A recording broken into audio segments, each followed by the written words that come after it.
Olá, mais um programa Artefato no ar. Nesta edição vamos falar sobre a cultura cangangue e as pesquisas de arqueologia da Unesp relacionadas a este tema. O mito de origem dos cangangues conta a história dos irmãos Camé e Cairu, que após um grande dilúvio saíram do interior da serra Cringijimbé e deram origem a tudo que há na terra e fora dela, como a lua, o sol e as estrelas.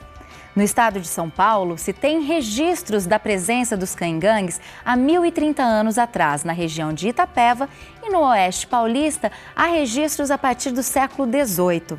Em 1905, houve um conflito entre este povo e os não-índios devido ao início da construção da estrada de ferro noroeste do Brasil. Enquanto os cangangues defendiam o território em que viviam e o direito de lá permanecerem, os não-índios lutavam pela expansão da cafeicultura. Tal conflito resultou em um massacre da população cangangue. Mas antes de nos aprofundarmos na cultura cangangue, vamos conhecer o Museu de Arqueologia Regional da Unesp de Presidente Prudente. Você vai conferir as atividades desenvolvidas por lá que buscam divulgar para a comunidade os materiais arqueológicos de grupos indígenas. Olha só!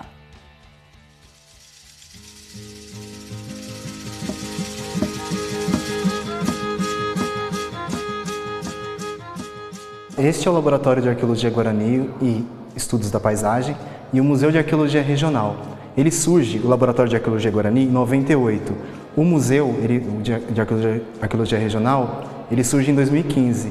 Então é um projeto de muito tempo. As atividades que a gente realiza aqui no Laboratório de Arqueologia Guarani, elas são muitas, são amplas. Ela atende à demanda da pesquisa, da extensão e do ensino. Então, em relação à importância de um desses três, a gente leva muito a sério a extensão, né, que é a extroversão do conhecimento para a comunidade como um todo. Se pararmos para pensar no contexto do conhecimento que temos dos povos indígenas, o laboratório ele surge e com o objetivo de desmistificar, quebrar estereótipos sobre todas essas centenas de etnias que a gente tem aqui hoje, no presente, mas principalmente, como seu tema principal, é resgatar todo o passado de populações que não puderam contar a sua história, através dos vestígios materiais que a gente tem em exposição no museu. Dentre as atividades que a gente realiza aqui no laboratório, a gente tenta trazer algumas que são lúdicas, que formem ou tenham o intuito de mostrar como que é complexa a cultura dessas populações indígenas e desmistificar talvez aquele mito que o indígena não possuía um conhecimento tão amplo.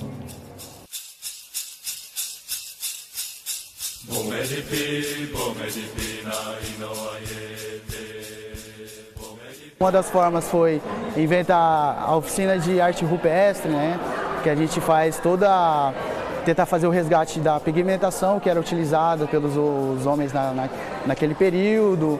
A partir da coleta também da argila, a gente vai em campo, coleta a argila e traz para cá para fazer as oficinas de argila, que é feito aqui também no laboratório. Aí tem a técnica de lascamento, onde são mostradas como o homem fazia a pedra lascada, a flecha, o seu artefato para poder cortar. E a vasilha cerâmica também é utilizada na cozinha, né? A cerâmica guarani ela era rica em detalhes, né? E a gente vetorizou boa parte das pinturas e identificou os motivos mínimos que cada pintura continha. Então, a partir disso, conseguiu evidenciar como era feito o grafismo guarani. E de alguma forma a gente tentou levar para a comunidade isso, né?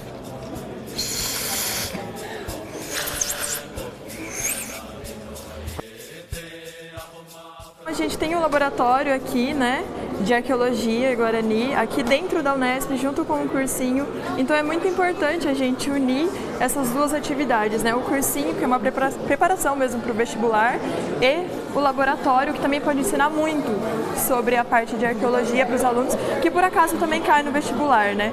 Então é muito interessante a gente conseguir unir essas duas coisas, porque é uma atividade extra para eles, né? Para a gente sair daquela rotina de estudo só dentro da sala de aula e promover uma atividade dessa para a gente é muito gratificante. E para os alunos é uma experiência incrível. As pesquisas do laboratório, ele tenta analisar como que era o comportamento cultural de diversos grupos indígenas no estado de São Paulo, dentre eles o Caingangue, Kayapó e o Guarani. O estudo da cerâmica ele é fundamental nessa análise, porque a partir da cerâmica a gente compreende como que era o modo de vida, como que era a cultura desses povos, e o acervo ele permite que nós estudantes consegue discutir como que era o passado desses grupos. Então, por exemplo, como os índios caingangues que ocupavam aqui, que antes não havia nenhum indícios que mostravam esses dados, principalmente os caiapós que estão no norte do estado de São Paulo. Então, a cerâmica ela é um vestígio que mostra a ocupação desses grupos.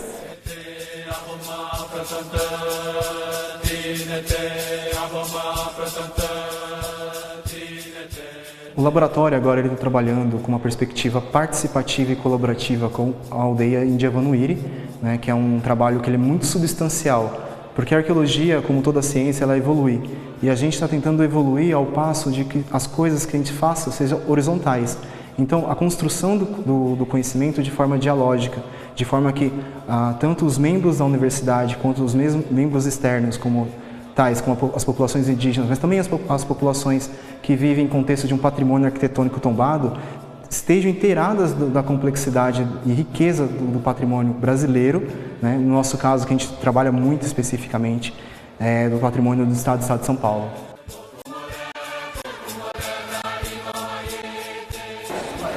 A importância dessas atividades de educação patrimonial é trazer um pouco dessa sociedade indígena paulista. Muitas vezes os grupos indígenas paulistas eles são estereotipados, né? Às vezes as pessoas nem sabem que tinham índios nessa região. Então esse tipo de educação ambiental e patrimonial proposta pelo museu, ela traz à tona essas questões, né? E a pessoa ela pode fazer uma oficina de imersão nessa cultura indígena.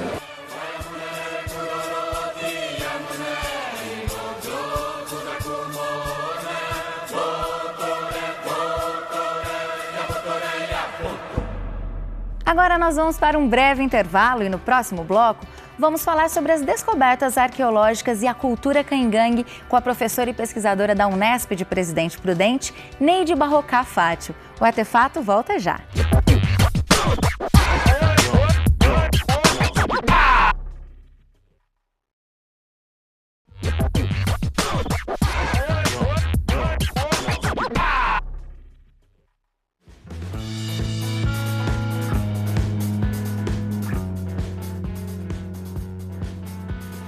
Olá, bem-vindo ao Artefato, Neide. Fica à vontade, por favor. Muito obrigada pela sua presença hoje aqui no Artefato, Neide. Eu que agradeço. Vai ser um prazer a gente entrar nesse universo da cultura caingangue, das pesquisas arqueológicas desenvolvidas na Unesp, lá em Prudente. Eu acho que, para a gente começar até a entender um pouquinho mais sobre essa área, eu gostaria que você contextualizasse um pouco historicamente dessa chegada dos caingangues no Brasil. Acredito que até antes mesmo, né, de ser Brasil, né, enfim, falar um pouquinho dessa relação que os caingangues têm aqui já com esse lugar, com a terra, e quais são as dificuldades que eles passaram no decorrer dessa história. Os índios, a gente sabe que vieram do Velho Mundo, provavelmente a partir de 60 mil anos. Os registros mais antigos que a gente tem nas Américas estão no Piauí, descobertos pela professora Niede Guidon. Com relação aos caingangues, o que a gente sabe é que eles vieram ali da região do Tocantins, em torno de 3 mil anos, eles saíram migrando para o sul, chegando em Santa Catarina, Rio Grande do Sul, onde a gente tem as datações de 2 mil anos. Para o estado de São Paulo, faltam muitos dados. A arqueologia no estado de São Paulo ela foi realizada mais na região dos rios maiores, como o Rio Paranapanema, o Rio Paraná e o Rio Grande, por conta das hidrelétricas e da obrigatoriedade de salvamento arqueológico nessas áreas antes da formação do lago.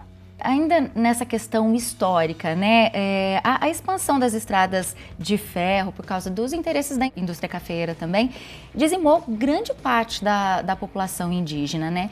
Dá para mensurar o que isso significa, né? O quanto isso foi prejudicial aos povos indígenas?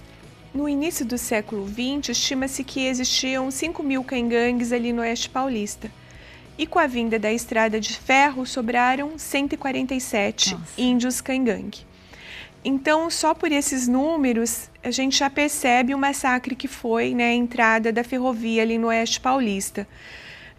Os relatos históricos, eles mostram que os índios caingangues, quando viram a entrada da estrada de ferro, eles tentaram, num primeiro momento, atacar, né, esses trabalhadores da ferrovia, e depois, num segundo momento, eles perceberam que isso estava ficando cada vez mais para dentro do território caingangue, os ataques começaram a ser cada vez mais frequentes, e o Estado então manda o exército para fazer o massacre desses índios. Esses poucos índios que sobraram, esses 147 índios, eles foram colocados em reservas indígenas, hoje a gente chama de terra indígena, em Icatu e Avanuíri, né? E nessas duas terras indígenas, a gente então vê os caingangues, hoje já com um número maior, mas misturados a outras etnias. Já a Unesp, ela tem um dos maiores acervos quando se trata de objetos, né, de cerâmica indígena, né, do estado de São Paulo. Eu queria que você falasse um pouquinho em relação às ações que vocês desenvolvem lá, voltadas para a arqueologia, né? Como são desenvolvidas essas ações? Nós iniciamos, então, as pesquisas arqueológicas em 1998, quando ocorreu uma grande seca no Oeste Paulista e as áreas do lago da hidrelétrica Capivara recuaram, e mostrando vários sítios arqueológicos. Nessa área do município de Epê, que fica ali na região do lago da hidrelétrica de Capivara, nós resgatamos materiais arqueológicos de 7 sítios guarani, grandes urnas funerárias. Parte desse material constituiu um museu no município de Epê, por vontade da população de Epê em parceria com a Unesp, e outra parte constituiu um museu de arqueologia regional da FCT Unesp. E além desses materiais de Epê, o Museu de Arqueologia Regional ele também contém material de índios Kayapó, do norte do estado de São Paulo, e caingangue, das bacias do rio Aguapeí, Peixe e Santo Anastácio. Esse material, além de divulgar a história desses índios, ele também ajuda as ações de educação patrimonial. A partir desses materiais, a Unesp elaborou várias oficinas que são oferecidas para escolas, para grupos de terceira idade e para a comunidade em geral. Eu queria que você nos contasse um pouquinho de quais trabalhos e pesquisas foram desenvolvidos junto com o pessoal da aldeia Avanuíri, né, que é uma aldeia que está ali perto de Presidente Prudente. Em 1998, já como professora do curso de Etnologia e Etnografia do Brasil, do curso de Geografia da Unesp, eu comecei a levar os alunos para fazer uma visita de campo ali na aldeia Avanuíri. E uma coisa sempre me incomodava, eu sempre achava que estava atrapalhando, incomodando, e sempre quis muito ajudar.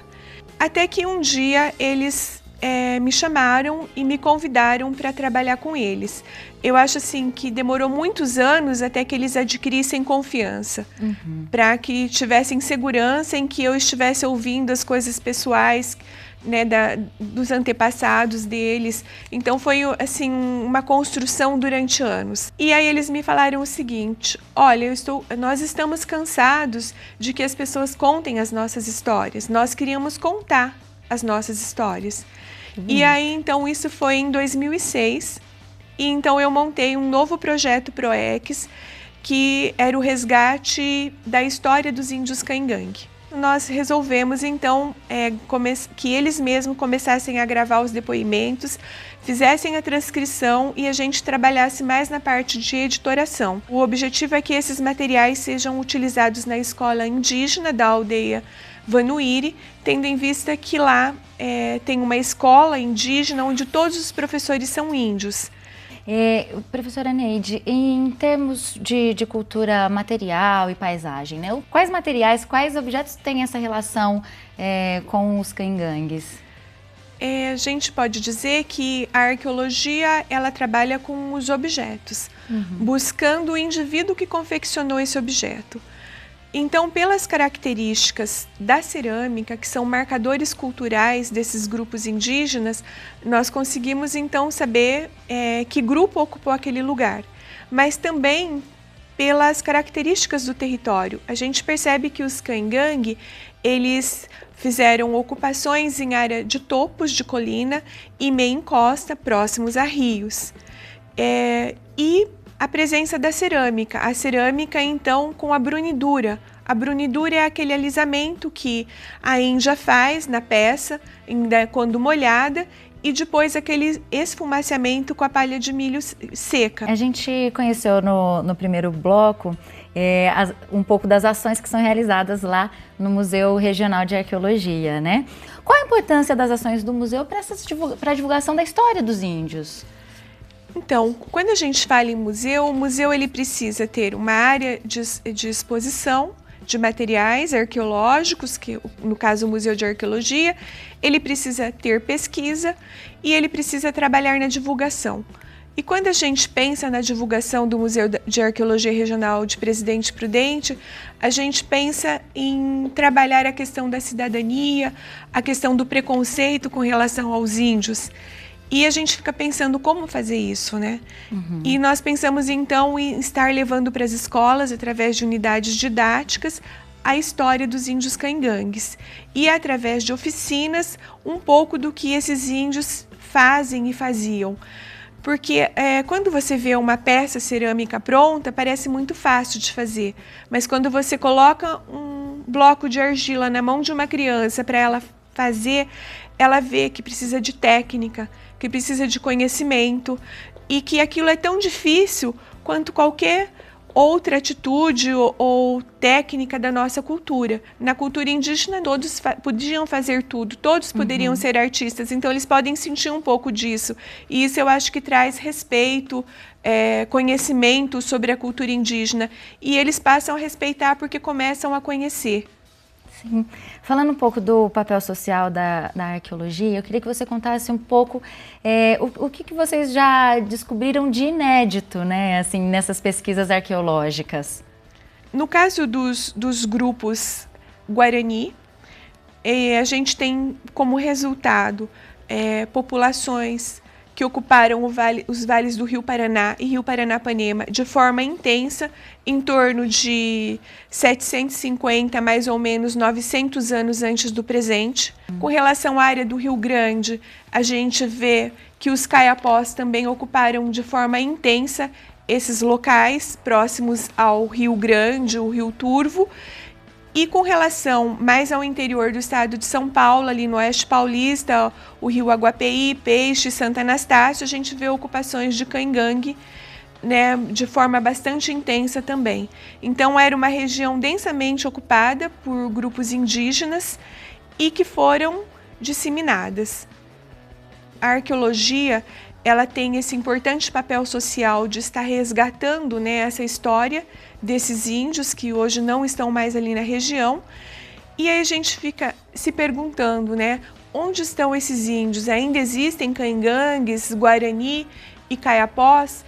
E aí então a gente começa a observar a população do oeste paulista e tem muito poucas pessoas com características indígenas. Então, se a assimilação ocorreu, ela foi muito pequena.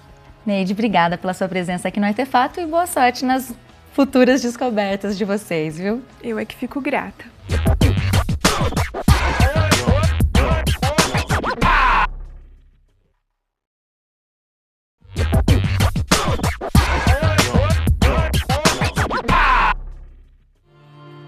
Agora eu te convido a fazer uma imersão na cultura caingangue junto com a equipe do Artefato. Fomos até a aldeia Vanuíri, localizada em Tupã, interior de São Paulo, acompanhar o processo produtivo da cerâmica caingangue. E a Dona Ena, a última índia ceramista do estado de São Paulo, nos mostra todo o ciclo de produção da cerâmica caingangue.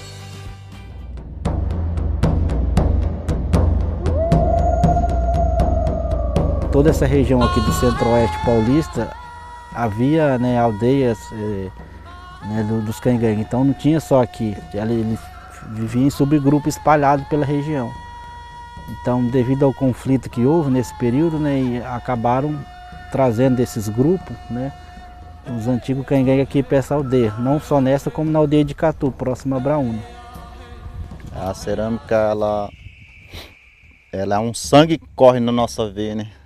É a lembrança que a gente traz dos velhos, os que já se foram, né?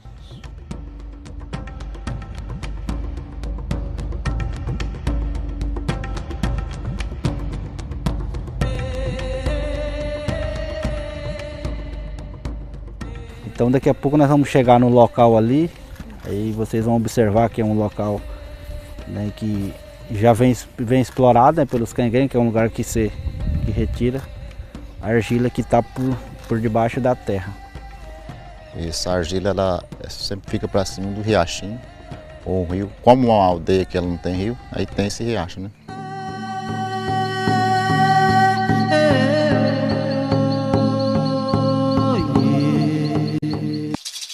Os caingangue descobriram isso aqui, né, e eles sempre preservaram esse local, porque é um barro muito valioso, que dá ótimas peças de cerâmica, né? Mas aqui a gente vamos descobrir ela toda aqui, vamos procurar argila, a melhor argila lá de baixo. Primeiramente, a gente tem que pegar o cocreio, né, que é a madeira que o antigo usava para arrancar, né? Não tinha enxada, não tinha nada, né?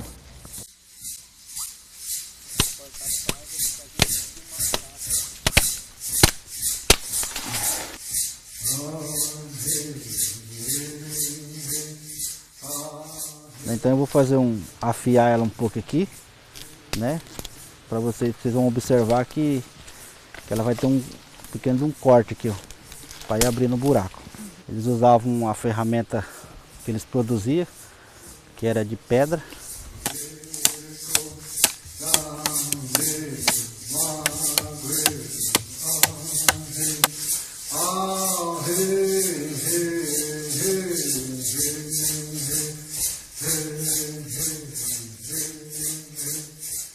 Aqui já chegamos no barro bom, esse barro preto aqui, ó. Aqui onde eu estou colocando a mão. Porque se for trabalhar com barro que não é bom, que vai acontecer, a cerâmica vai acabar quebrando, trincando.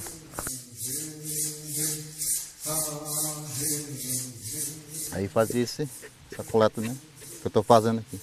De lá passa para cá para ver se tem raiz, né? Daqui não tem raiz, daqui vai jogando para cá, né? Vai colhendo aqui, já vai direto para fazer o trabalho, né?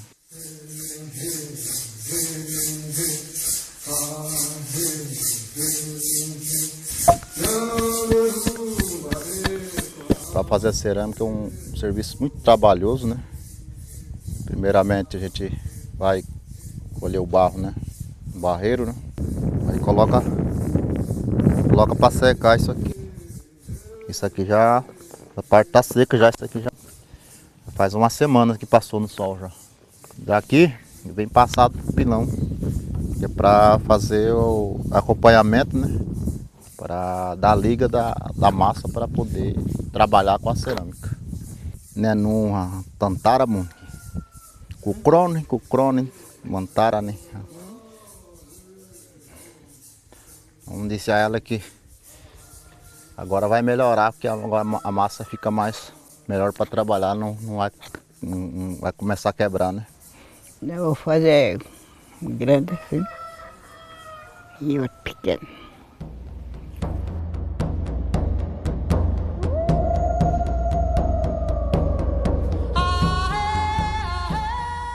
Aprendi com a finada da minha mãe. E ele aprendeu a fazer também. Ele faz também.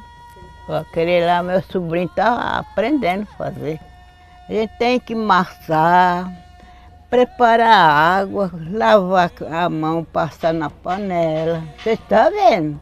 Dá um trabalho. Desde pequeno, a avó sempre contava, né, que fazia Chegava à noite, fazia uma grande fogueira. Ali só contava história pra gente, né?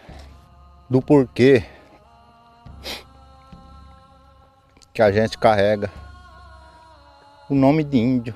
Que se o índio não sabe fazer um arco e flecha, não sabe fazer uma cerâmica, não sabe produzir nada que existe na tradição, e não é índio. Então ela disse assim: filho, tudo que a avó vai fazendo, você vai procurando, senta aí e vai aprendendo. Daqui, ela assim, não vai no fogo agora, daqui ela demora uma semana, mas mesma secagem, mesmo processo que está aqui, leva uma semana, não no sol, mas aqui tem que secar na sombra, né? Senão trinca também, né? Secar na sombra.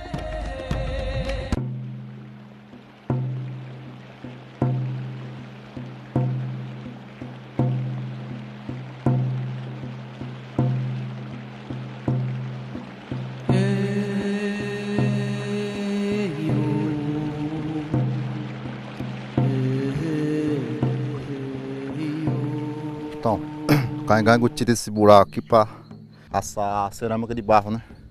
Que é para ela não tomar o ar frio, né? Com a temperatura quente que acaba trincando a cerâmica, né? Então sempre cavuca.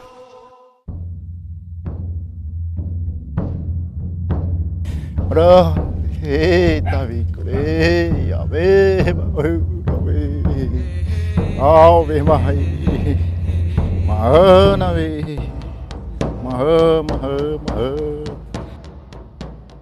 tá pronto para a cerâmica. Dá uma espalhada no fogo. Aí daqui você pega a cerâmica, né? Coloca lá dentro para poder assar, né? E poder não quebrar, né?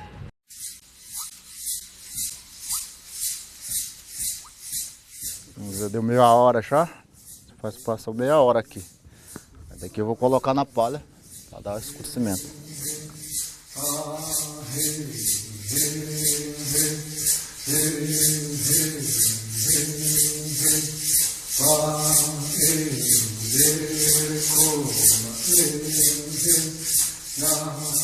A importância que eu vejo assim que é nossa identidade, né? Por quê? Porque eu falo isso. Essas crianças mais novas que estão vindo, né? O contato que eles têm com essas informações tem que ampliar. Eu penso assim que eu, através da escola, né, como professor, tem que ampliar isso, que chegue até essas crianças mais novas, né, para que eles não tentem mudar, né, o conhecimento tradicional, né, para que ele no futuro, né, eles possam ter guardado, né, toda essa informação e saber quem ele é, né, de que povo ele pertence, né, de que povo ele pertenceu e que ele continuará pertencendo, né, ao povo caingangue.